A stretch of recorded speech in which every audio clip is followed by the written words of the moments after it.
Sambelani ke ubongwelo Ndlovukazi ngiza nendaba wona uzananini endlebe namhlanje ngizoxoxa istory sika baba ongenile waxoxa istory sakhe ubekunzima nje kodwa ke wathi uzongixoxela so istory ubaba uNkomo umuntu ononkosikazi nengane eyodwa yomfana. So ubaba uNkomo ungena la uthi mntanami ngiyacela ungixolele story senzeka kumina kudala nje but ngifuna ukuraise iawareness ukuthi kuyenzeka ukuthi abantu besisa bahlukumezeke. Okay, hayi ngilaleleke nami ngifuna ukuzwa ukuthi ubaba uzothini. Athi mntanami so ngahlangana nalosisi lo sisi nje lo kwakuntombi nje yayinde inomzimba nje khulile nje inomzimba nje umude nje engathi ungafunga ukuthi idlala irugby. So mina ngumuntu onomzimba omncane, so I dated this woman ngahlangana naye eGoli ngisasebenza eGoli ngizama nje ukuthi ngiqoqa amasenti ngenzela ukuthi mase ngiqedile ukusebenza eGoli ngigoduke ngekhaya ngiyokwakha.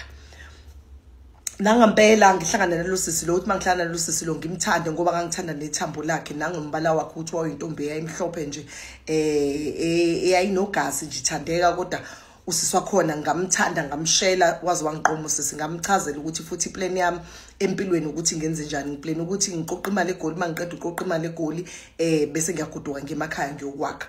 So bese ugeli lo umakoti yena uphuma kwenye ilali like uphuma kwenye city ubaba uphuma kwelinye city ubaba uNkomo nangempela ke bathandane kuze kushaya isikhathi la ubaba uNkomo decide khona ukuthi ya esethola imali enough ukuthi angakwazi ukuthi ayothenga inkomo ekhaya azakhela umuzi ngokuthi wayengene umuntu wefuna ukuhlala eGoli isikhathi eside ngoba wesaba ukuthi makahlala eGoli uzogcina esebhungukile engasayenzi lento ayiplanile ukuthi uzoyenza ukuvusa umuzi wakubo. Nangempela ke kusho ukuthi begoduka behamba beyekhaya kube nzima ukuthi ubaba uNkomo athole indawo yokuhlala ngakubo agcine eseyithola ngakubo kaNtombi kusho ukuthi ayithole eilalini zaseNgcobo. Okay, nangempela hayi ubaba uNkomo athathe uthando ke ngoba vele bese beshadile nomuntu wakhe bahambe ke baye eNgcobo bayokwakha khona. Angabi nankinga ngoba ubaba uNkomo iaim yakhe uthi kwakukuthi kuphela yena abe nomuzi akhulisa umndeni wakhe ukuthi wayekwenza kuphi lokho wengenankinga. Nangempela ahlale ke nosisi bazagcina bethola umntwana bakhe lana bathola indawo bakhe and bagcine esenenkomo ke nenkomo zakhe ubaba uNkomo ezikhulisela yena nje ezigadile inkomo zakhe ngoba iplan yakhe kwakukuthi agcine sedayisa inkomo. Okay, so ubaba uNkomo ke kusho ukuthi lokho eqhubeka ke idayisa ke inkomo yabona iyayilusa manje akekho umuntu omluselayo ngoba kwakuyinto ay hands on kuyona. Ayilokho eyilusa ke inkomo zakhe azagcina sejwayeleke namadoda ke kulelali endaweni awajwayela amadoda nawo amjwayela amadoda ke ukuthi ayi cha kukhona indoda ikhona la ekuthiwa ubaba uNkomo and ubaba uNkomo udayisa inkomo. Okay, fine. So kuthi ngelinye ilanga benendodana indodana isikhulile ifundile yaqeda umatric yaqeda lapho yahamba yathola umsebenzi eCape Town. So undodana uhlala eCape Town uyasebenza. Ubaba uNkomo usaqhubeka ne-mini plus lakhe la uzilusela inkomo zakhe uzidayisela inkomo zakhe, that's the business. Umama wakhona uyadayisa edrobheni eNgcobo. So uyadayisa like udayisa nje ama fruit nama veggie udayisa nje kanjalo nje umuntu udayisa namaphinifa nazo zonke lezi that you can think of. Okay, kuthi ke ubaba uNgcobo ngelinye ilanga nonkosikazi wakhe ekseni unkosikazi wakhe avuka amenzela ukudla amlokhuzi amnakekele nje abesetheke ubaba wena uyahamba angithi wena baba uyolusa inkomo mina namhlanje ngicabanga ukuthi ngingayi kodayisa ngoba angikho right angiphathekile kahle.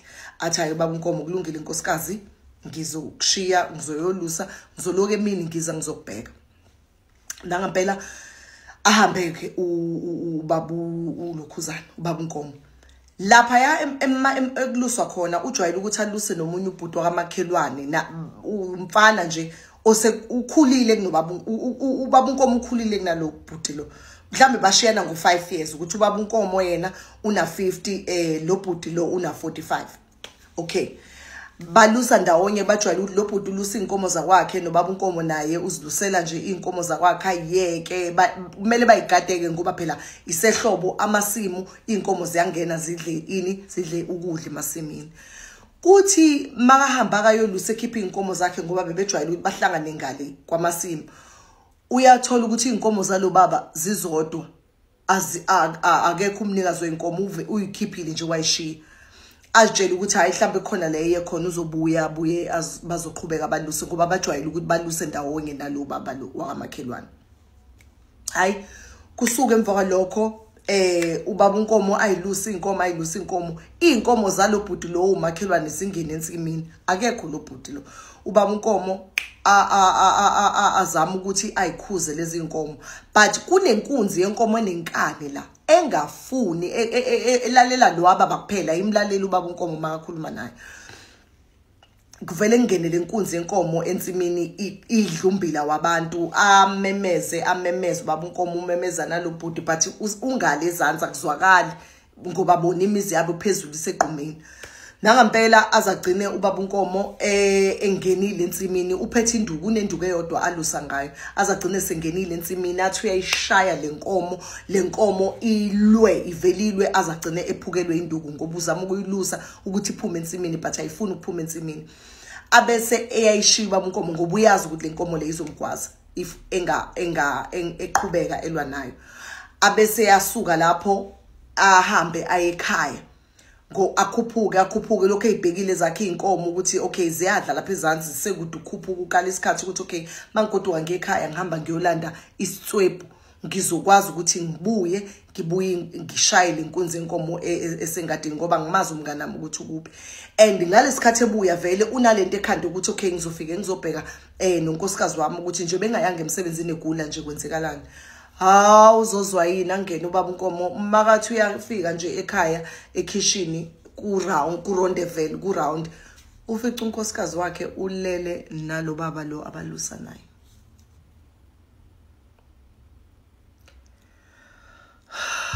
Umama unkomo ulele nomngane kababa unkomo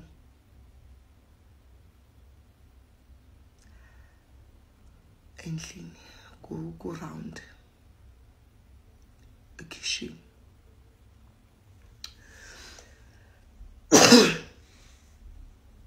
Ucansini phezu kocansi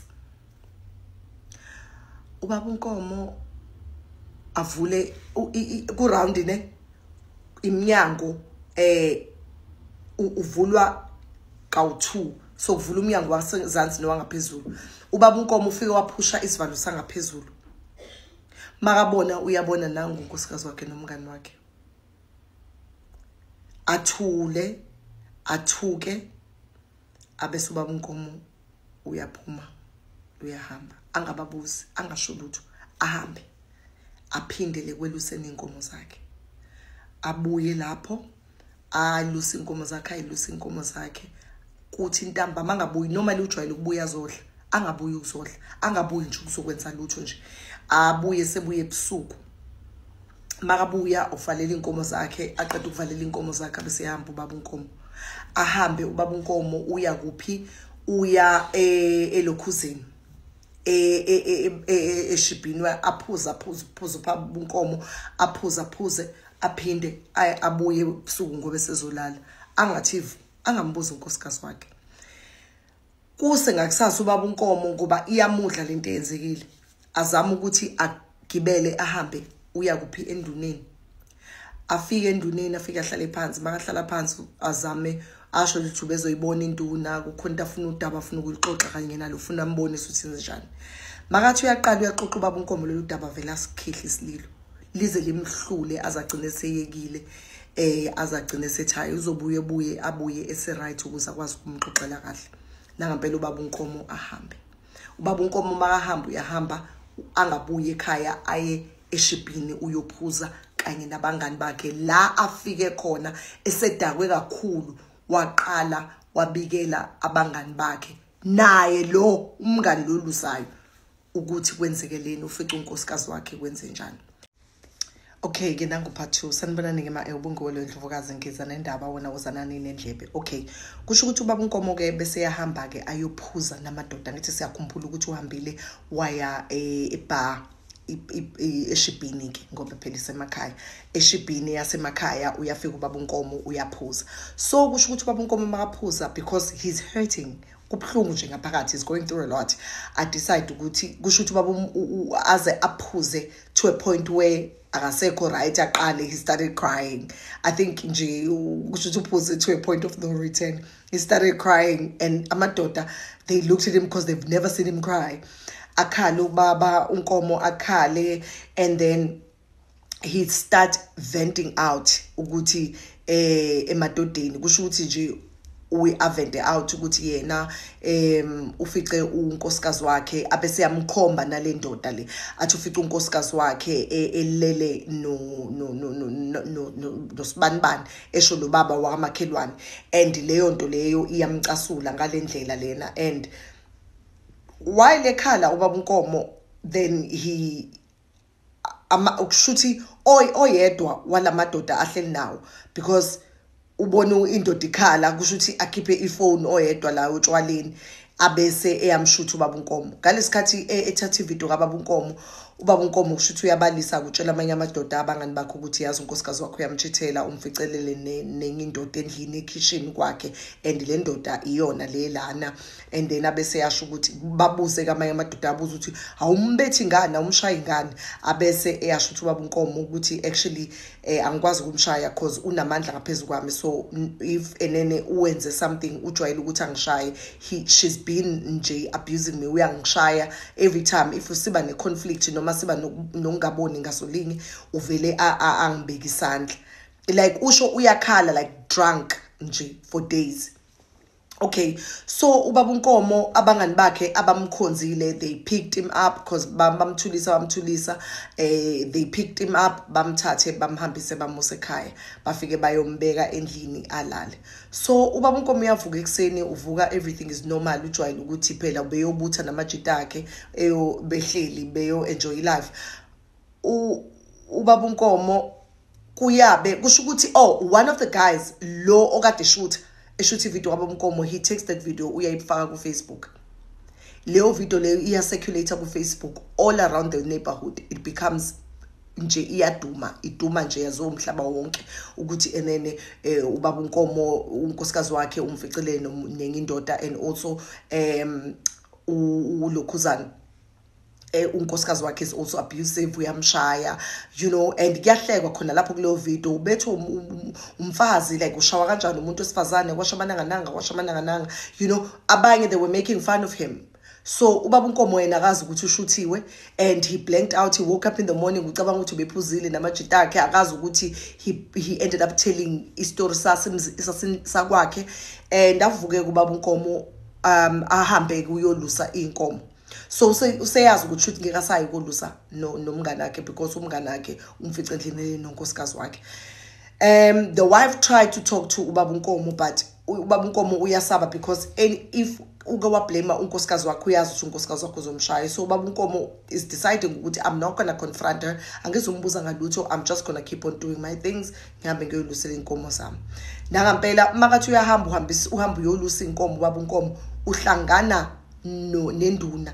Sakhumbula ukuthi ubaba uNkomo wambili wayenduneni wakhuluma nenduna. Uhlangana nenduna, induna ithi hawu unjani mfowethu abese yasho ukuthi ubaba uNkomo hayi ngiyaphila mfowethu.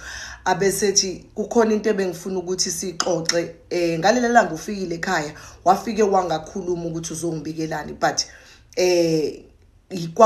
wawuphethwe yini kahle kubuza induna. Athi ubaba uNkomo ayinankinga ayinayi problem leyo nto isidlulile asiyeke. Abesethi ubaba uNkomo induna ave bufuna ukukhuluma ngalento le video engibonile ku Facebook na. Athi ubaba uNkomo ivideo ukhuluma ngani? Athi ushutha uyibona awakayiboni leyo video? Athi hayi anti akanayo. Athi ubaba uNkomo akanayo ifone elokhuzayo smartphone so akakwazi ukuthi abone ivideo. Ayina ngempela bese ubaba uNkomo aqhubeka hamba yolusa induna ethi kulungile sizobuye sixoxe. nangampela imshiyeke bese ubaba uNkomo athathe ucingo lakhe abesefonela indodana yakhe Cape Town athi mntanami kuthiwa kune video yami eseculator ku Facebook ngiyacela mntanami ungibhekele ukuthi what is going on and why is there a video of me circulating on Facebook because ubaba uNkomo akazi phela mhlawumbe ucabanga ukuthi uphuzile waphalaza or something akazi ukuthi kwenzekaleni nangampela ingane ibone ivideo or the son was fuming. The son was so angry. Umntwana is angry that uma wakhe has been abusing ubaba wakhe all this time because ubaba wakhe is very skinny. Uma wakhe is big built. So ubaba wakhe mncane ngomzimba nje. Uma wakhe mangabamba ubaba wakhe salisota vela ngamphoqoza nje. So umfana is big built naye because ufuza uma wakhe. Abese yacikeka umfana ukuthi how dare uma eshaya ubaba and abesethi okay atshela ubaba wakhe ukuthi okay baba ngizoyibheka leyo video ngakayitholi the boy was lying bese ibonile ivideo ngizoyibheka leyo video ngakayitholi mase ngithulile then ngizokutshela ukuthi ngiboneni nangampela umntana ubonile ukuthi uma wakhe and also ukuthi uyam abuse uma wakhe uyamshaya and also nokuthi ulale nobaba kwamakhelwane so nje umfana usefila naye uncomfortable but azitshele nje ukuthi akazi ukuyiyekela he's not gonna let this thing slide athathe afonela ubaba wakhe athi baba ivideo angiyitholi ku Facebook ngizophinde ngiqhubeka ngibheka he's trying to put his father at ease athi but whatever it is I'm sure it's not that bad ungakhathazeki ngevideo and I'm going to try now and buy you a smartphone so that now uzokwazi ukuthi ube nendlela yokuthi ubheke izinto online nangampela umfana athathe leave emsebenzini Friday agoduka umfana agibele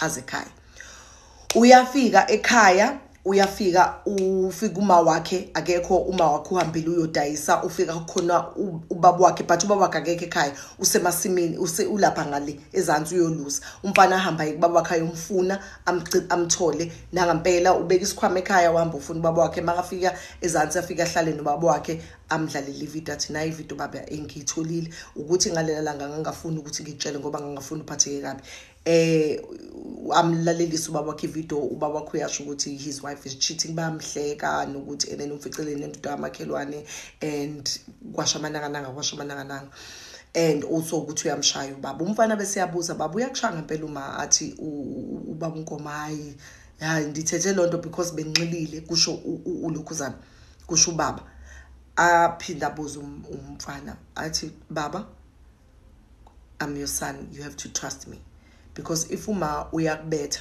ukubeka isandla there's something wrong with that uma kumele abene akubeka isandla and I'm pep talk umfana ukuthi ubaba wakhe angabe ashamed because uyindoda athi ngiyazi ukuthi uyindoda and amadoda wajwayela ukuthi afuna ukube vocal ngokushawa but baba kuzomela ukhulume he start crying ubaba uNkomo he cries like a child akhale abibithe kubaba uNkomo and now his son because he's never seen his father crying and they both start crying abibitheke ubaba uNkomo akhale like a baby abese yasho ukuthi nomfana wami it started ngesikhathi esibuyile eGoli uma wakho nje if singaboni ngasolinye like he would just hit me and retaliate like he would hit me more because unamandla ngaphezulu kwami so it was something engitshela ukuthi ngizofela ndawo ngaphakathi athi baba uma fanele ngabe kade wambophisa angikhathani noma kuthuma uma akanalo ilungelo lokuthi akushaye kanjalo abese umntana abese thatha ubaba wakhe athi baba kuzomela intambama sivalele inkomo sihambe uyovulela uma icala bese uyahamba induneni ubaba bese yanqaba kathi hayi mntanami ngesikwazi ukuthi simvulele icala athi if ungamvulela icala ngizolivula mina it's either uyombika enduneni ukuze kuhlangane kwamadoda kukhulunywe ngendaba kaMayo ukuthi uyakushaya nokuthi uma uchithile ulale nomuntu ekhaya or mina ngiyama ngiyovula icala ngiyovulela uma icala emaphoyiseni ubaba uNkomo abesethi nomfana wami ngcono sambe senduneni ntambama athi you promise baba athi yes I promise asambini nangampela bafika ekhaya nangoke uPatrice sanibonani ke maebongolo Ndlovukazi ngiza nendaba wona uzana nini eNdlebe nangampela ke bese bafika ekhaya ntambama ajabula umama ujabulela ingane yakhe because ubengazi ukuthi sifikile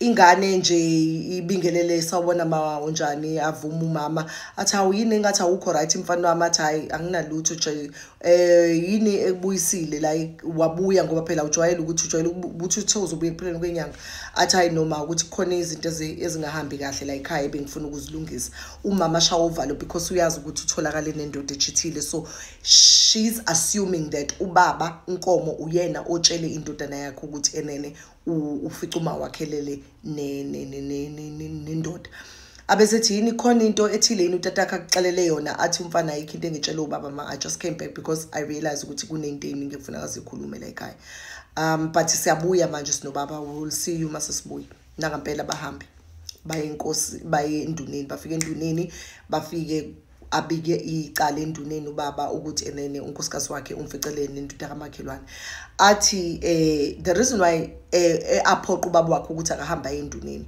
it was for isithunzi sakhe endaweni and because vele umphakathi wasumhleka and le ndoda le if ingakhokhi ukuthi yalala nonkosi noma uthi kwa ubaba wezohlala njalo einhlekisa endaweni uthi he had to stand up for his father and uthi he knew ukuthi enene if angasukumi kuzomoshakala into eziningi nangampela bayitshela induna bayitshela washo ukuthi cha sizela baba ngento ethile kanje yasho induna ukuthi I know fana bese ngibonile ivideo iseculator ku Facebook into ebengilindile ukuthi ubaba wakho ezazokhuluma nami ukuze sikwazi ukuthi siyoqula icala sihlale samadoda siyoqula lelo cala nangampela lifikwe usuku babeka usuku olithile indodana ihleli itshela induna indodana ukuthi ngikhona for insuku ezo5 kuphela after 5 days kumele ngiphindele eCape Town nangampela induna ithi hayizozama ukubiza amadoda endawo kuzokhulunywa leli cala leli azameke induna ihambe itshela amadoda endawo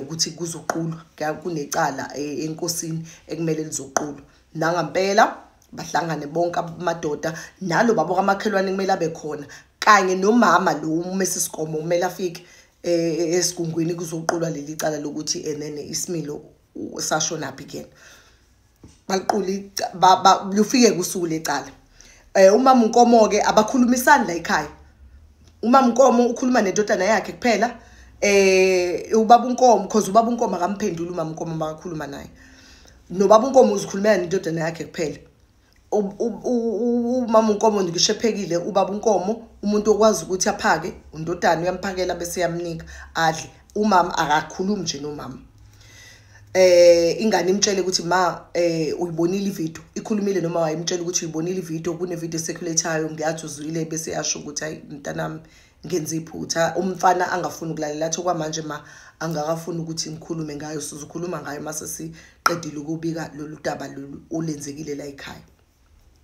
enduneni bahambe ke bayenduneni kuyafika ke kuhleli kwamadoda ke uhleli umesisikomo unkomo nentudana yakhe ile ndoda le kade lele nomfazi kaNkomo ekitchen ikhona nayo kuhleli nje amadoda bahleli ngaphansi kwesihlahla bashaye nje uround kuqulwa leli cala ke bese kuyaqala ke intuni iyasho ukuthi cha sithe sibiza le meeting ngoba sibone ivideo omunye umakhelwane wethu imember of the community ekhala kanje ethi kwehlakele isehlakalo esikanje bese eyabuzwa ke ubaba uNkomo ukuthi wabonani ubaba uNkomo kube nzima ukukhuluma phambi kwabantu because uyasaba ukuthi uhlambalaza umndeni wakhe ithi indodana baba ngikhona ngiyakusupporta ukukhuluma nangampela khulume kubaba uNkomo asho uthi hayi unkosikazi wami ngathi ngibuya kolusa ngafica endlini kanje lele nendoda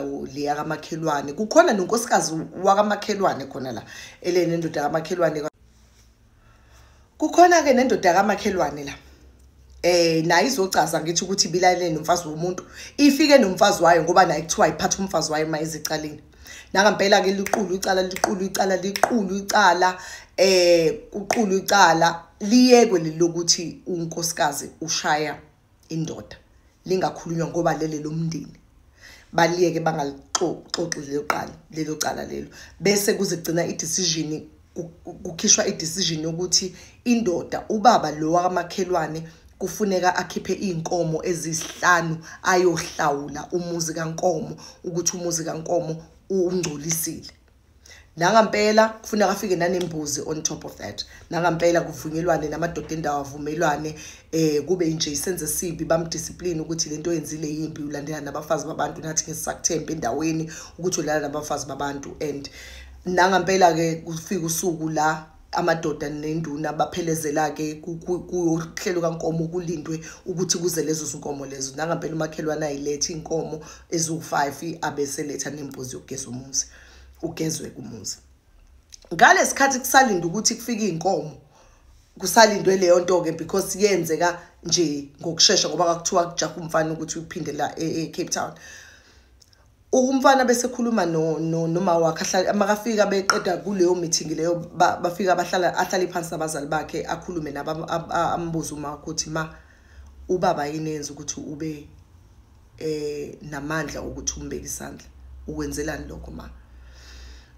Umama kambancaza hayi mina utatakho ujwayele ukuthi uyadelela and what not abuza athi ma umshayelana ubaba because if lento oyenzayo beyenziwe yena ngabe usubushiwe. Akhulume kumfana athi mina makuba kuyangami ngabe ngiyakubophisa but ubaba uthi akafuni ukuthi uboshwe because lento yenzayo iabuse. Athi ungathini wena mina mangase kuthiwa ngishaya ingane yabantu la ngihlala khona nayo. Ungathini wena sekuthiwa mina ngisejele because of iabuse. Bayikhulume kuze kushaya isikhathi la ubaba uNkomo kumele kubizwe umndeni. Umfana nje wayenza aba serious wabiza umndeni kababa uNkomo.